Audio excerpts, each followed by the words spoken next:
Hey everybody, this is my third time making this video, so you're getting whatever comes out of it. Basically this video is in conjunction with your principles of AC circuits. I want to talk to you about how connecting different loads affect the overall output of your circuit, whether it's current or voltage based on the load. So we're going to talk about resistance first. This is a purely resistive circuit. It only contains a variable of resistance, meaning that there's no inductance, there is no capacitance. In phase, purely resistive circuits entail that current and voltage are rising and falling together in sequence, so in phase. All of the circuits that you guys worked on in first period were in phase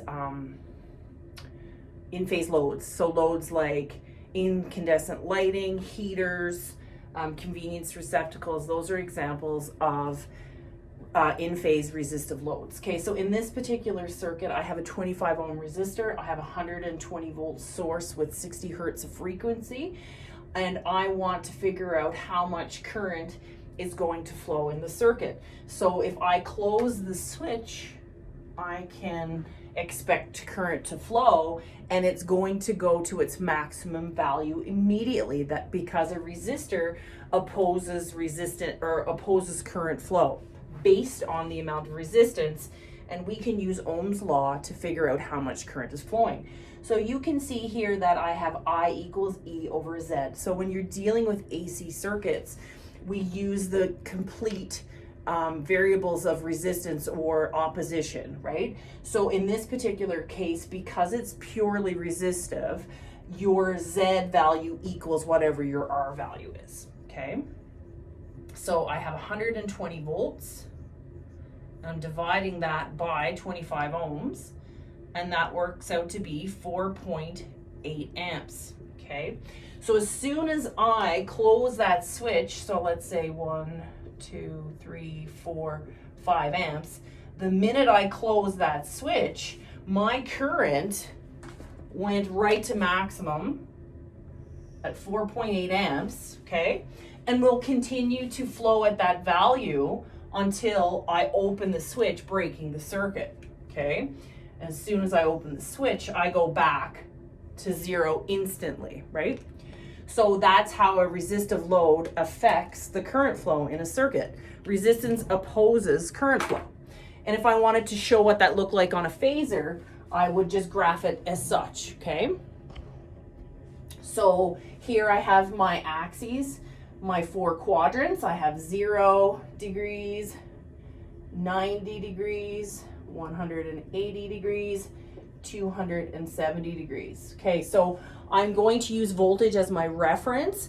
A phasor of voltage is demonstrated with an open V, right? So I'm going to go open V, E total equals 120 volts. And then I'm going to graph my current in reference to it. Because it's resistive, my current is in phase with my voltage, so my current would be plotted at 0 degrees as well. Okay, so I total equals 4.8 amps. Okay, so the next variable I want to talk to you about is an inductor. An inductor is essentially like a coil. It's found a lot of times in your motor circuits, in your ballasts, hugely used in generation of voltage, your coils. Okay, so I'm going to replace my resistor with a coil, and we're going to see how it's affecting the circuit, okay?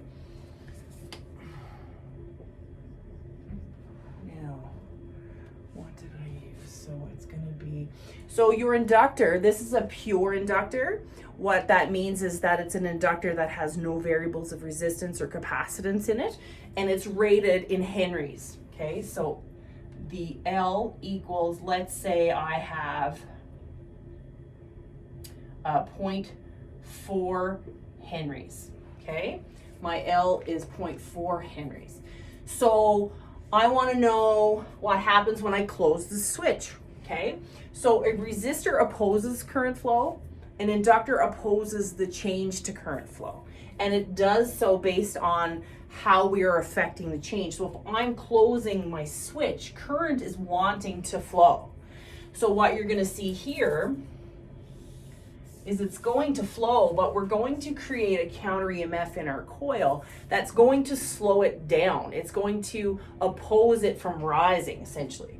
So we need to figure out how much current is going to be flowing. We have to convert our inductance into inductive reactance, because the inductive reactance is a component of impedance, okay? So in this situation, Z will equal XL. Okay, so the formula for inductive reactance is XL equals 2 pi FL. Okay, so 2 times pi is constant. Frequency is given, where I'm using 60 hertz. 60 hertz is a basic generation frequency, times L, which is your inductor. Okay, and that's rated in henries. So I'm going to go 2 times pi times 60 hertz times 0.4 henries, and I come up with 2 times pi times 60 times 0.4. I have an XL of 150.8 amps. Okay, so what's going to happen when I close that switch, and these increments, they certainly wouldn't be ones, right? We would see what happens when I close the switch, that I would have a slow, gradual build to maximum value of current, right? Oh, I forgot to get the current. And I'm not starting over. Beep, beep, beep. Let's back up. Forget that. Okay. I have my inductive reactance. I have to now apply my inductive reactance and put it into my Ohm's law formula. Okay. So my voltage, 120 volts, divided by 150.8 amps, and that gives me a current flow of, and if you've been in my class before, you know that I do make mistakes at times, good learning opportunities, okay? 120 volts divided by 150.8, not amps, ohms, inductive reactance, oh my, I should start over. Okay, 120 divided by 150.8 works out to be 0.8 amps. Okay, 0.8 amps. All right. So let's say these are 0.5s and it's current, right? Okay, so I close my switch. What's going to happen?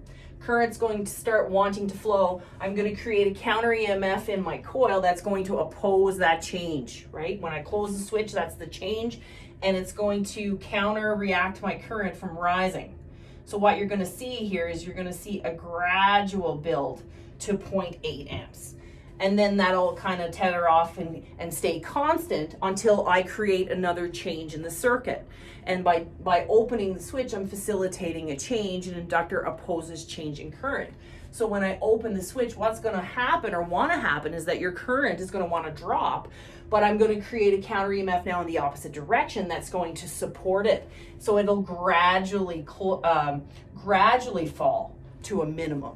Okay, so that's how an inductor is affecting the current in the circuit. Okay, so I want to show you now what that looks like on a phasor diagram. Okay, so back to our axes here. Sorry, the board is small, but getting used to it.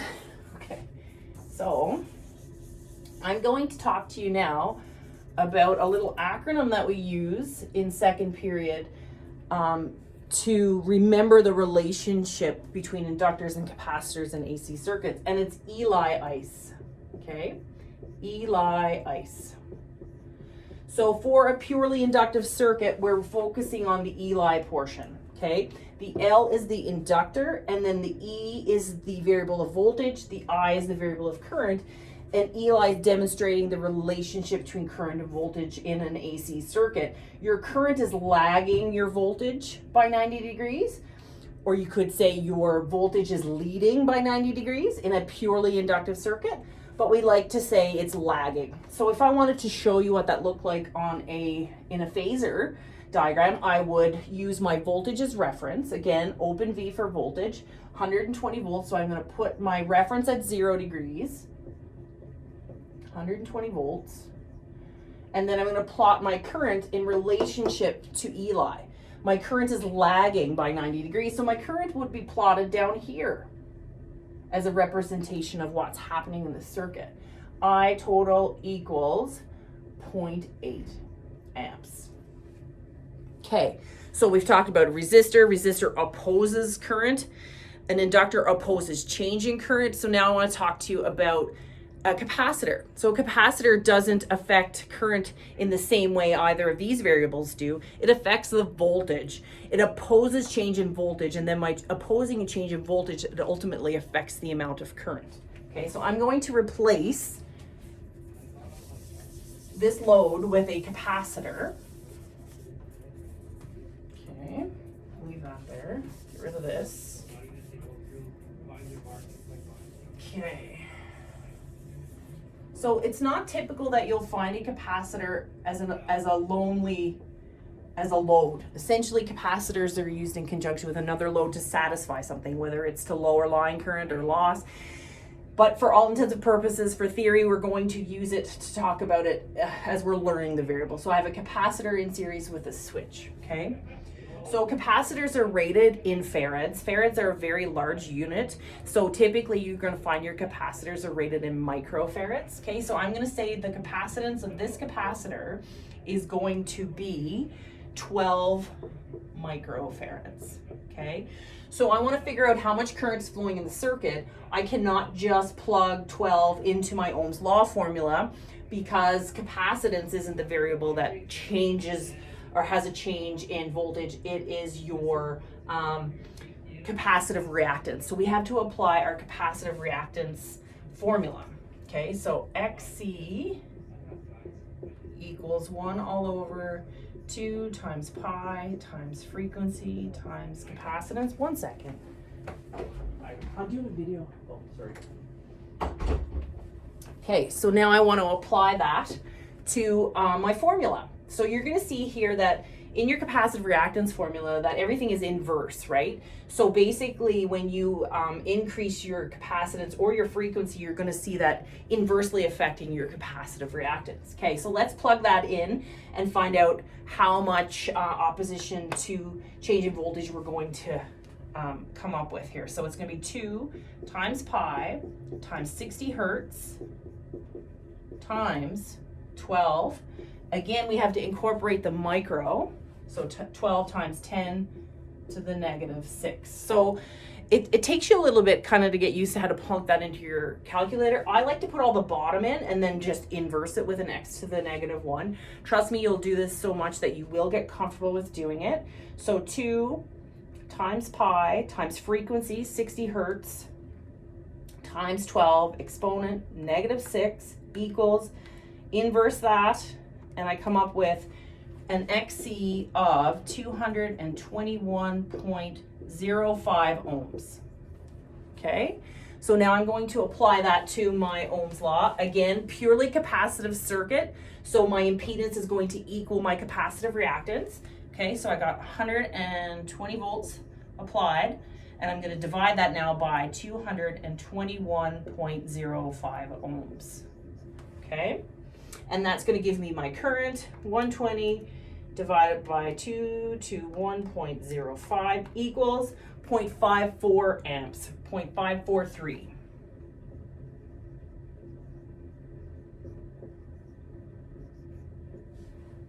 Okay, so now I want to plot that on my phasor, okay? I'm not going to show you how it reacts on the graph because it's not realistic to have this as a load alone, but I do want you to recognize how it would be plotted on a phasor. Okay, so I'm going to get rid of my lag here, but I'm still going to keep my reference as voltage. Just going to move over here a little bit. Okay, so I'm still going to keep my reference of voltage. Okay, so 120 volts at 0 degrees. And then I'm going to come back to our acronym of Eliice.